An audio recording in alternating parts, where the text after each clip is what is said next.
Inglise kuninglik perekond seisab nüüd silmitsi järjekordse skandaaliga ja ma ei tee nalja, kui ütlen, et me ei suuda neid isegi sõrmedel kokku lugeda, sest draamat on olnud nii palju. Aga seekordne skandaal on justkui täiuslik löök Meghan Markle'i pihta ja ma pean ütlema, et ta on juba nii kaua olnud vastuolude keskmes ja ma ei tea, kes Suurbritannias on üldse rohkem vihatud naist. Nüüd, Meghan Markle ei ole tegelikult kuningliku perekonna tõeline esindaja, nagu nad on väga selgelt välja öelnud. Ja hoolimata sellest, et ta abiellus prints Harryga pärast seda, kui ta oli olnud kuulsuseriaalis Suits. Neile, kes ei tea, ta on lahutatud, ameeriklanna, poolenisti mustanahaline, millega mul ei ole mingit probleemi. Aga paljud monarhias ei arva, et ta oleks sobiv naine prints Harryle. Nad on ta sisuliselt hukka mõistnud ja ma ei liialda, kui seda ütlen. Kuningas Charlesi avaldus, mis just avalikuks tuli, on täiesti hullumeelne.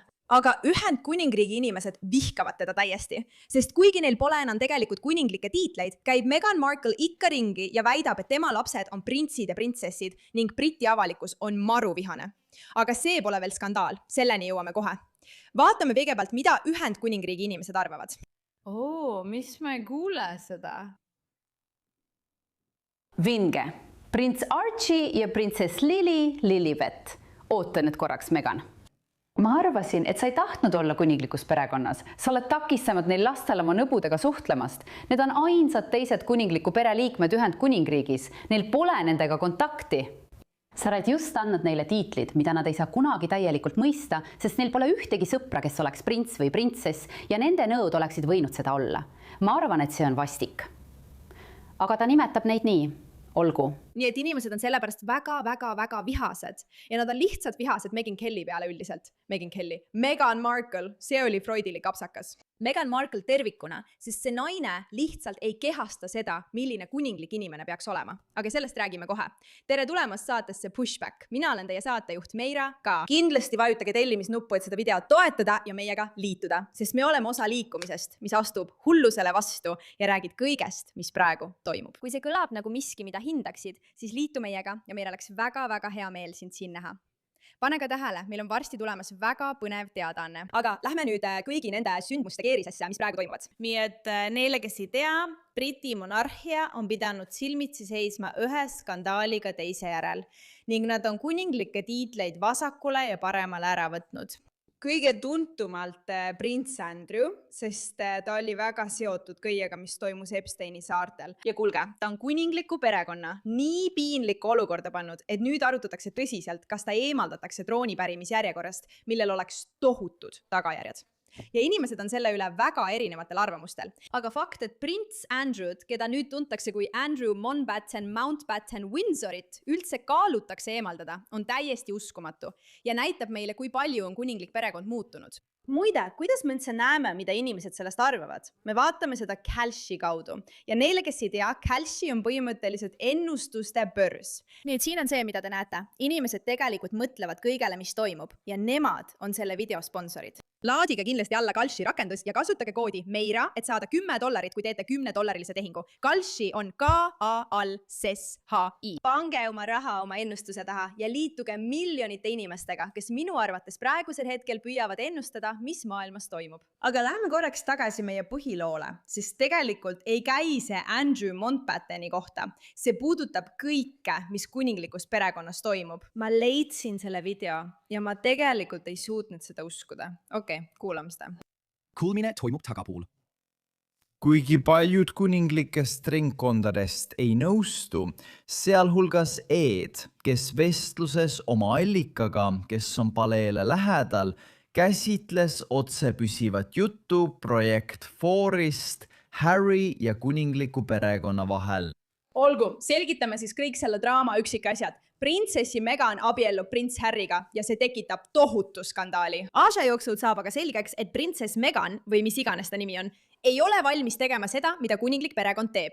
Hoiduma poliitikast. Ei, ta on tulnud siia, et olla väga vastuoluline ja kõik pea peale pöörata, aga see lihtsalt ei toimi. Nii et Harry ja Meghan kolivad Ameerika Ühendriikidesse ja mingil määral kaotavad nad oma tiitlid. See on täielik segadus. Aga mis kõige tähtsam, Meghan on justkui eraldanud Harry kuninglikust perekonnast. Vähemalt nii arvab avalikkus ja see sobib kõigile. Aga kui näha, et öeldakse, et keegi ei taha enam kunagi Meghanit näha, siis see on natuke hullumeelne. ja nad nimetavad seda Project Toriks, eks? Sõna otseses mõttes on nad selle nimetanud Project Toriks, et proovida suhteid soojendada prints Harry ja tema perekonna vahel. Nüüd ütlevad inimesed, et probleem on prints Harry, aga väga paljud arvavad, et see on lihtsalt Meghan.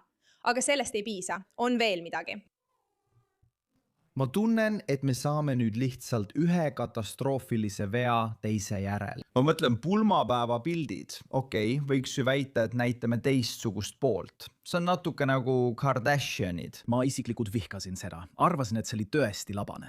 Aga mida ta ei mõistnud, Paula, oli see, et ta postitas pildi, mida polnud varem nähtud ja sellel oli väga piinlik dialoog, mida prints Harry pidas. Selle paljastas Taz, kes ütles, et see oli kummaline foto, mida postitada. Harry näib olevat tulises vaidluses Catherine'i ja prints Williami lapsehoidja Mariaga. Väikesed lapsed paistavad Harry suhtes ettevaatlikud, mis toetab seda teooriat. Ma tean. Kas ma võin lihtsalt öelda, kui väsitav see on, et inimesed on nii kinnisideks iga detaili suhtes, mis toimub. Ma ei arva, et seda pilti vaadates on tegelikult näha, et seal toimub suur tuline vaidlus. See on mustvalge, udune pilt. Võib-olla nad lihtsalt räägivad. Võib-olla ta küsib temalt midagi.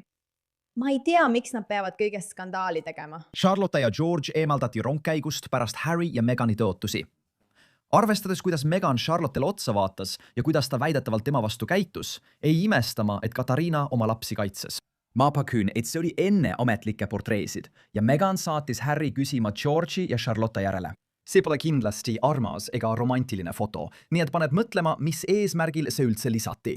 Harry näeb välja, nagu oleks ta käitunud tõprana ja Meghan jälgib oma kätetööd. Nüüd me teame, Paula, et tol ajal oli kahe paari, Williami ja Katariina vahel väga palju pinget. Ma arvan, et miski ei näita paremini, kui suur on Ühendkuningriigi kinnisidee kuningliku perekonna suhtes ja miks nad on Meghan Markle'i teemat nii tõsiselt võtnud kui see video. Näiteks need peensused ja detailid, millesse inimesed on valmis süvenema, et välja mõelda vandenõuteooriaid selle kohta, mis tegelikult toimub. Aga Meghan Markle pole endale sellega teeneid osutanud, eks. Ta peab nüüd läbima alandlikkuse koolituse, sest Austraalia tuur oli nii halb. Kui piinlik see veel olla saab? Nii et näitlejanna peab võtma näitlemistunde, et näida alandlikum, kuna ta esines nii halvasti. Kodused lood peaksid olema tõesti kogenud. Lubage, ma tutvustan teid. Aitäh, Jessie! Kuidas mu emal nüüd läheb, mu tütar? Tal on palju seedida, ta ei tee seda. Kas sa vaatad seda ja arvad tõesti, et see naine tunneb kaasa sellele, mis toimub?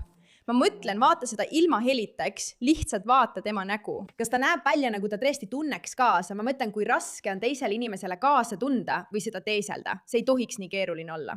Aga ta näeb sõna otseses mõttes välja, nagu teda sunnitaks kaastundlikkust teesklema ja ta ei suuda isegi seda teha.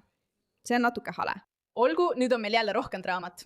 Ära muretse, nende kahega on alati rohkem draamat. Meghan Markle oli ilmselt ees ootamas nende parim uudistsükkel aastate jooksul, sest me teame, et sügaval sisimas tahavad nad Briti kuninglikku perekonda õõnestada. Selle asemel sajandi suurima kuningliku kriisi keskel on need kaks petist ja võltsi otsustanud, et just nüüd on õige aeg alustada uut võltsitud kuninglikku ringreisi. Seekord Lähis-Idas, kus ta üritab sõna otseses mõttes väita, et on Jordaanias kõrbekuninganna. Mul on selle kohta nii palju öelda muide, sest Jordaania, nagu sa kindlasti tead, on ka üks prints Williami ja Catherine'i südamelähedasi paiku Walesi printsessile, kus ta üles kasvas. Ja Meghan lihtsalt mängib siin Dianat väga piinlikul ja veidral moel. Selge sõnum, mis Montecitos tuleb, on järgmine. Me oleme tulevik. Nüüd hakkame meie olema tõelised kuningliku pere liikmed. Aga tegelikult vaatame me kõik seda nii, et mis pagana värk see on. Sa oled just seganud end maailma suurimasse geopoliitilisse vaidlusse, mis nagu sa tead, jagab kõiki. Ja sa teed seda mõtlemata üldse sellele, kuidas see mõjutab Briti monarhiat. Eks, nii et sa pead jälle meeles pidama, et Briti monarhia toimimise viis on see, et ta ei sekku poliitikasse.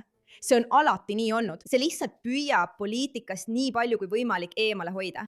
Aga minna Lähis-Idasse kogu selle segaduse keskel, mis Briti perekonnaga toimub, tundub lihtsalt nii rumal. Okei. Vaata seda. nii et sul on see kujutis, kõik teavad, et kuningliku perekonna puhul on piltide mõte selles, et kuninglik isik on esiplaanil ja abikaasa jääb tagaplaanile. Isegi kui ta on tähelepanu keskpunktis, saab ta selle tähelepanu väga väärikalt ja tagaplaanil olles, eks? Vaata, kuidas Meghan lihtsalt seisab sellel pildil. Kui sa mõtled, kumb on suhtes domineerivam, eks? Mõtle, vaata, sa ei näe isegi Harryt. Ta blokeerib teda füüsiliselt oma kehaga. See on kuninglikus perekonnas täiesti vastuvõetamatu. Võrdlus tema ja Katie vahel on uskumatu. Ta on nii maitsetu. See oli uskumatu. Wow. Sa arvaksid, et kuulsusel oleks selleks ajaks natuke parem meediakoolitus, aga Meghan Markle, ma kutsun teda kogu aeg Meghan Kelliks. Meghan Markle lihtsalt ei ole seda. Ja need on osalised põhjused, miks teda ei sallita. Ta on selgelt domineeriv, ta ei ole kaamera ees hea, ta jätab endast ülbe mulje, ta ei austa kuningliku perekonna piire, ta ei austa sellest midagi. Ja inimestel on lihtsalt kõigest toimuvast juba küllalt, just kui kuninglikul perekonnal oleks veel üht skandaali vaja, millega tegeleda. Aitäh, et sellele tähelepanu pöörasite.